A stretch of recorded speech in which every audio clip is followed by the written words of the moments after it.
Hello and welcome everybody to a new video from Joggler66, Hour of the Truth. This one is called REXISM and Catholic Action and is the last but one chapter, chapter 11, in the book Behind the Dictators from Herbert Lehman, written in 1942. So we're almost through the book, and here comes the last but one chapter, REXISM and Catholic Action. Nowhere has Catholic action shown itself more in line with Nazi-Fascism than in Belgium, where Leon Degrelle's Rexist party in 1940 came into its own. Now, on Leon Degrelle, I'm gonna make you a little note here that you know who he is. After the Second World War was over, Degrelle took refuge in Francoist Spain. He was convicted of treason in absentia, means in absence, in Belgium, and sentenced to death, but repeated requests to extradite him were turned down by the Spanish government. Stripped of his citizenship and excommunicated, which the excommunication was later lifted in Germany, Degrelle died in Malaga in Spain in 1994. Another example of how the Roman Catholic Church protects its fascist leaders from persecution, because such was Leo Degrelle. If you still want to learn more on the Rexist Party, as is laid out here, you can read these Wikipedia pages that I will provide in the description box of the video, but notice that Wikipedia is always to be taken carefully, and you have to read that with a little bit of salt when you understand what I mean. It is an open source, so not everything is quite correct, and surely not when you measure it to the Bible, the Word of God, the real and only truth that we know.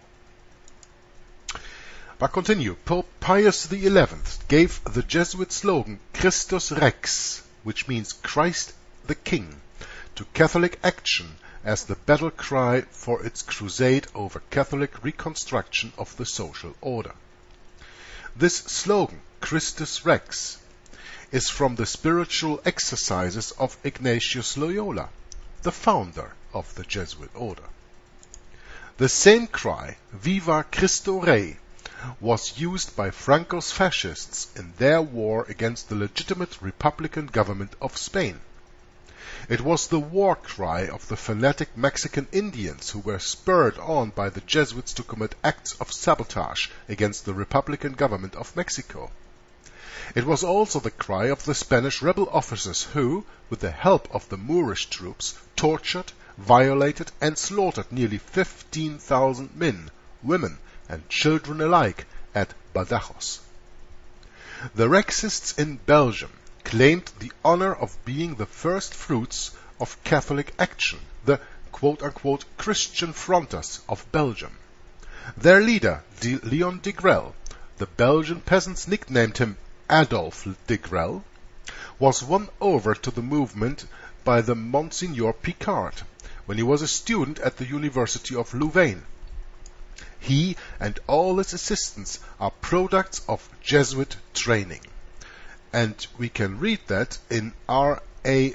Dyer in his book Le Vatican in Paris, 1937, published on page 42. Quote, Leon Degrelle is a pupil of these gentlemen, i.e. the Jesuits. So also are all his colleagues. Unquote. He became the great lay apostle of Catholic action in the Jesuit drive to align the Catholic Church with Nazi-fascist plans for the new order in Europe after the destruction of liberalism and democracy. As the scope of Degrelle's activities increased, his Christ the King movement was temporarily separated from Catholic action in Belgium with the consent of the hierarchy. This maneuver was designed to give the Rexists greater liberty of action to work out Nazi-fascist policies. This I call another example of the Jesuit tactic blown cover as cover. Thereupon, the apparently independent Rexist Popular Front was set up ostensibly to fight Jewish communism, much on the same lines as Father Coghlan's Christian Front in America. Now, Jewish communism. When communism is actually an invention of the Jesuits, as you can see by studying the reductions of Paraguay in the 17th century. But again, of course, blaming and putting Jews in the front for all to see. When everybody learns that communism is Jewish and communism is not good for individual prosperity, then of course the Jews are to blame. And nobody suspects the Jesuits behind it, who actually started communism. For that, just Google reductions of Paraguay and see what the Jesuits did there in the 16th and 17th century. And you will learn how communism actually came to life. Now, de Grelle's chief officer was the White Russian Denisov, who was secretary to the last president of the council in the Tsarist regime. Today, de Grelle is Hitler's right-hand man in Nazi-occupied Belgium, where no signs of disagreement are apparent between the Catholic hierarchy and the Nazi invaders. In their joint pastoral letter of October 1940, the Catholic bishops of Belgium instructed their people as follows, quote, "It is doubtless necessary to recognize the occupying power as a de facto power and to obey it within the limits of international conventions." Unquote. And this quote comes from the Jesuit magazine America on the 22nd of February 1941, out of the horse's mouth itself. He has organized his own stormtroopers, formation de combat, he calls them, formations of combat, and is fast bringing Belgium into close collaboration with Hitler's new order. In a heavily censored dispatch from Liège to the New York Times on January 6, 1941, de Grelle said, quote, "We must make our choice now. We have faith in the Führer as the greatest man of our times. Trust his spirit, his genius, and have faith in the Europe which he will build up. The youth of all Europe is today fighting shoulder to shoulder for a new order under German leadership. German weapons will win because they are defending a just cause. Hitler saved Europe, and Belgium's future could," several words missing here in the telegram, "cooperation with the Reich." So probably, and Belgium's future could be secured by cooperation with the Reich, the Third Reich. That probably means. End of the quote. Now, as I just read to you, the youth of all Europe is today fighting shoulder to shoulder for a new order under German leadership, de Grelle stated in this censored dispatch from Liège to the New York Times. Now, remind you the words of Pope Leo XIII to the German Emperor in 1917, as quoted in chapter 4 of this book. Quote, "It was of interest to me," says the German Kaiser, that the Pope said to me on this occasion that Germany must become the sword of the Catholic Church. I remarked that the old Roman Empire of the German nation no longer existed, and that conditions had changed. But he, Pope Leo XIII, stuck to his words. So, when this was told the German Kaiser in 1917, de Grelle picks this up during the Second World War by saying the youth of all Europe is today fighting shoulder to shoulder for a new order under German leadership. Now, let me ask you a question. 2016, today, who is actually the strongest country within the European Union, the revived Holy Roman Empire of Europe? Huh? Economically, politically, who is the strongest one? Germany, eh? So what they didn't achieve in the World War, they achieved afterwards by fomenting the European common market, the European economic common system, later on with the introduction of the euro monetary money to make Europe all the same, that everywhere in Europe you can pay with only this one currency, and this is all under German leadership. By the way, do you know where the ECB, the European Central Bank, is seated? Frankfurt, Germany. The same city that gave birth to the Rothschilds in the time when they lived in the so-called Judengasse in Frankfurt, a banking town. It is also called Manhattan, for it is at the river Main. In comparison to Manhattan, it is called Manhattan, Frankfurt. Germany leads.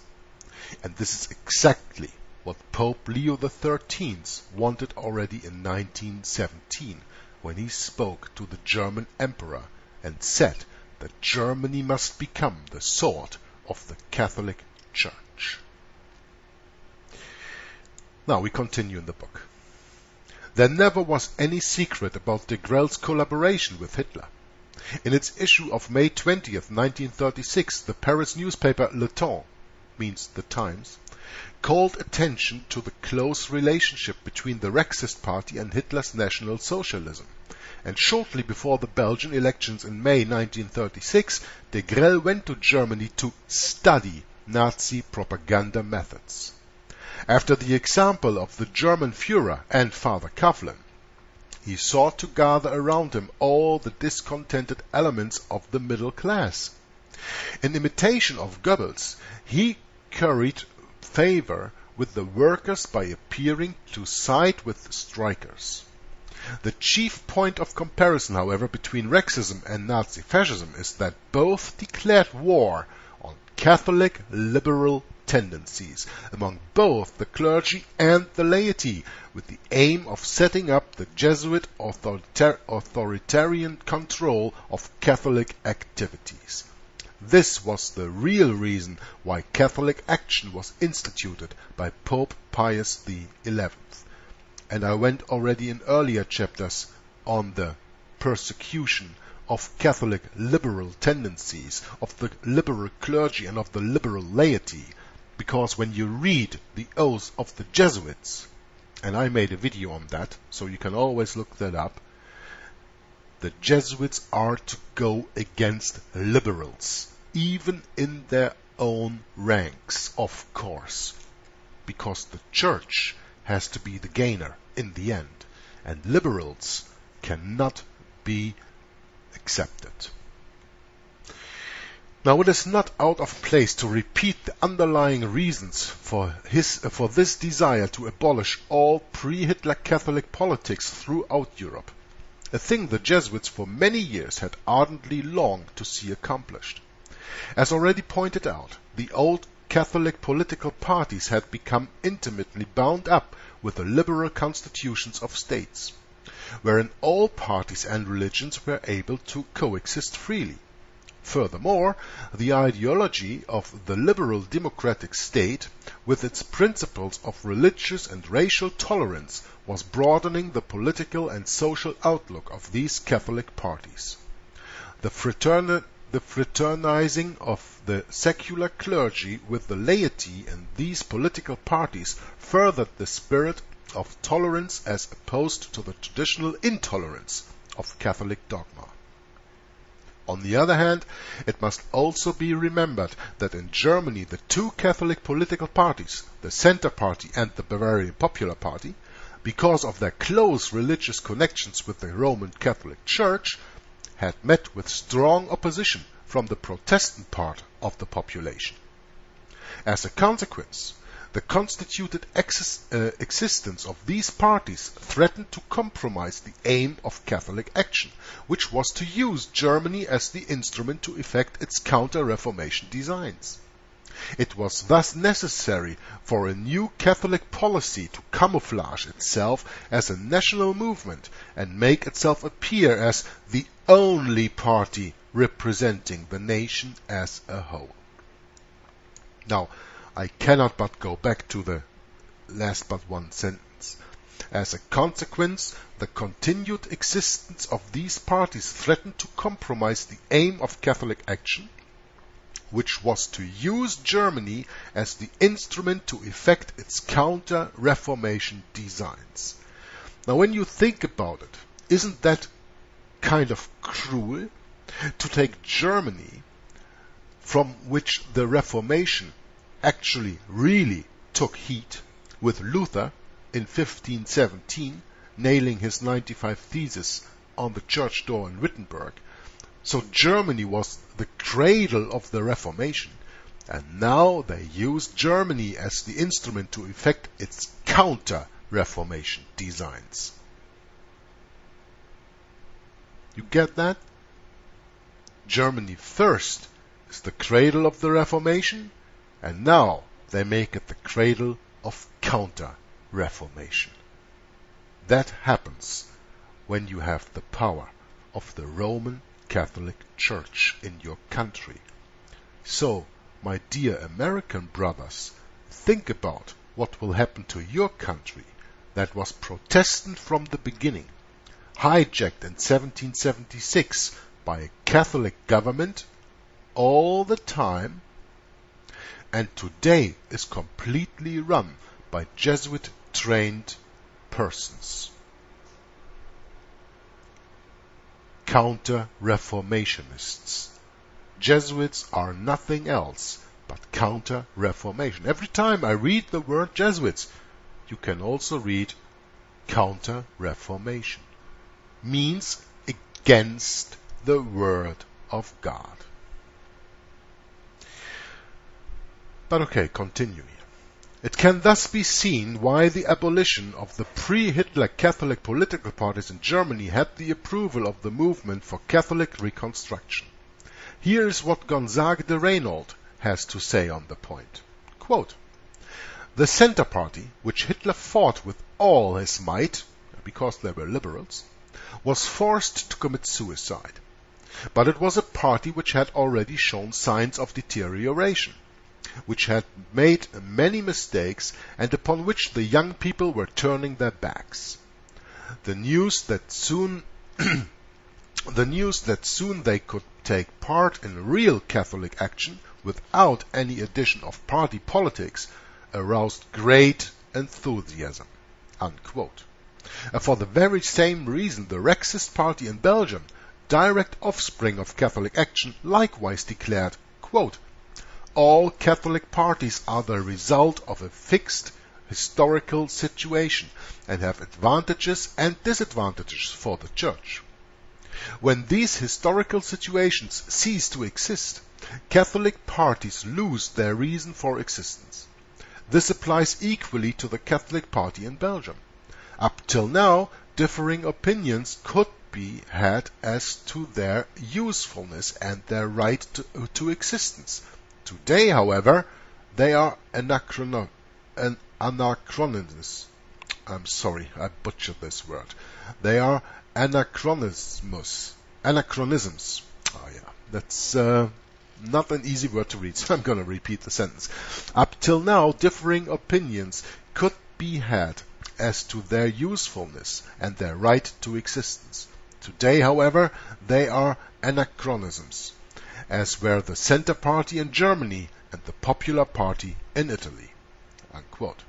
The Catholic Party did not understand the new historic mission.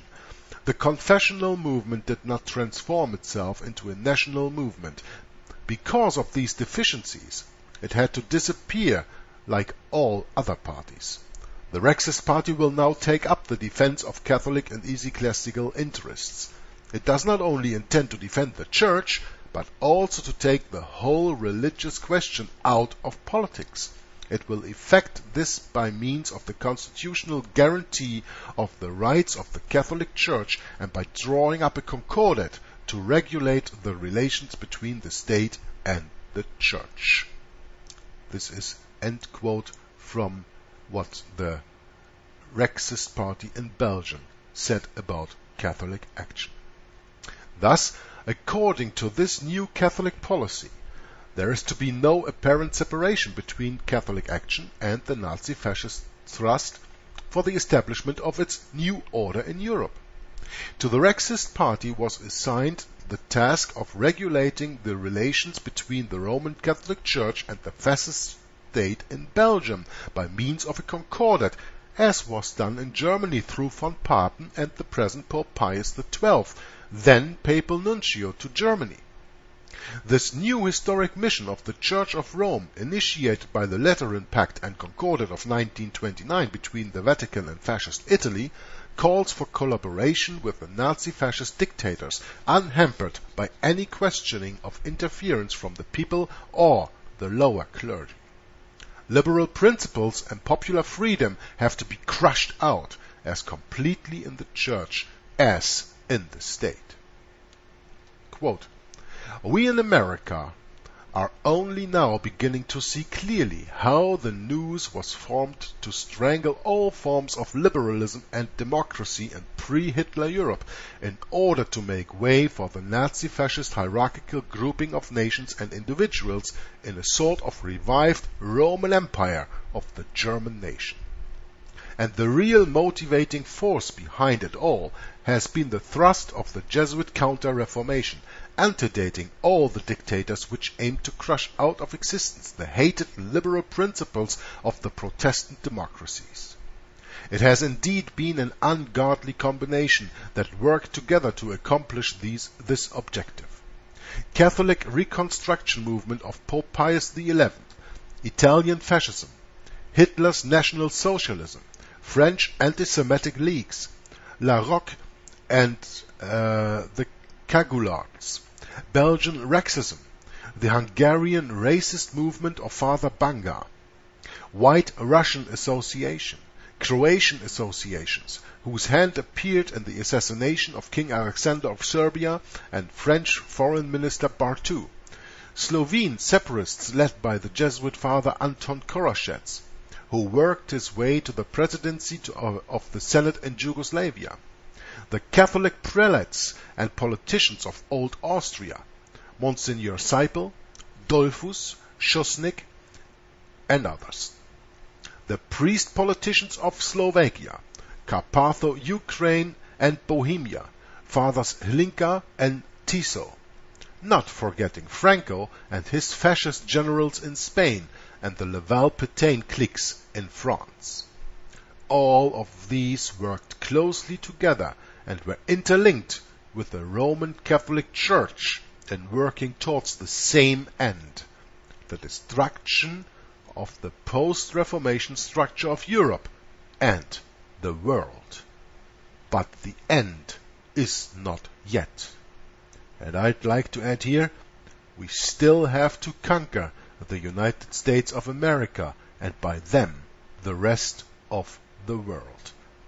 And you probably remember me from other broadcasts quoting from the Chicago Tribune, the Chicago Daily Tribune, that is, from May 5th, 1903, a quote from Archbishop James E. Quigley, in October 5th, who lived between October 1854 and July 10th, 1915, who stated in that issue of the Chicago Daily Tribune, quote, "When the United States rule the world, the Catholic Church rules the world."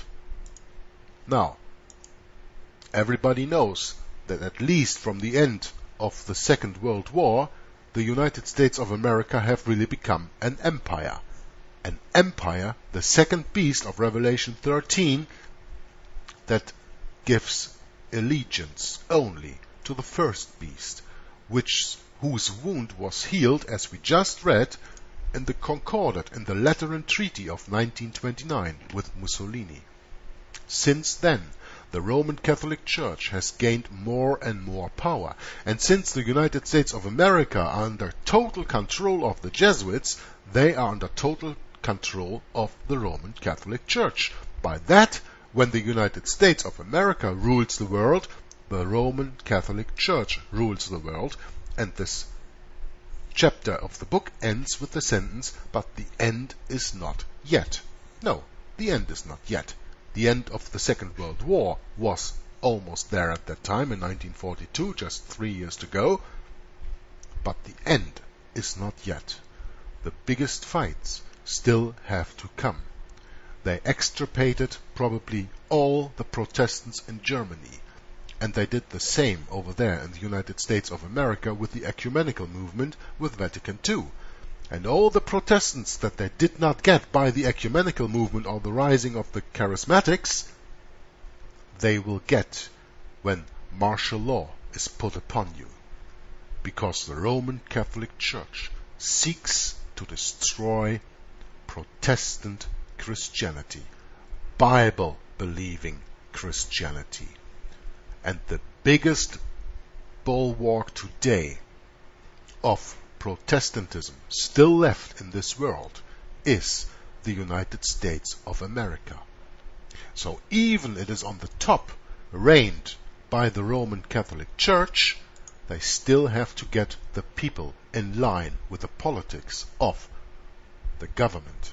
And whenever you're not in line with the government, well, you follow the news.